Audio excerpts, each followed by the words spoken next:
Praise the Lord. பிரியமானவர்களே, ஆண்டவர் நம்மோடு கூட இருக்கிறார். நம்மோடு இருக்கிற ஆண்டவர் நம்முடைய வாழ்க்கையின் ஒவ்வொரு சூழ்நிலைகளிலும் ஆசீர்வாதத்தையும் நன்மையையும் பொழிந்து நம்மை நடத்துகிறார்.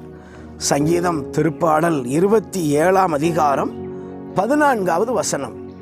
நெஞ்சே ஆண்டவருக்காக காத்திரு. பிரியமானவர்களே, நம்முடைய வாழ்க்கையில் எந்த சூழ்நிலையானாலும் எந்த தேவைகளாக இருந்தாலும் நாம் ஆண்டவருக்காக காத்திருக்க வேண்டும். ஒருவேளை நீங்கள் வியாதியில் இருக்கலாம், சில பிரச்சனையோடு இருக்கலாம், சில நேரங்களில் நீங்கள் எடுத்தது நடக்கலை அப்படிங்கிறது போல இருக்கலாம். பயப்படாதீங்க, பதற்றப்படாதீங்க, ஆண்டவருக்காக காத்திருங்க. நிச்சயமாக அவர் உங்கள் சார்பிலே இன்று செயலாற்றுவார். மன மகிழ்ச்சியோடு சொல்லுங்க, நான் ஆண்டவருக்காய் காத்திருக்கிறேன். எல்லாவற்றையும் அவர் ஆசீர்வாதமாய் நடத்தி செல்வார். God bless you.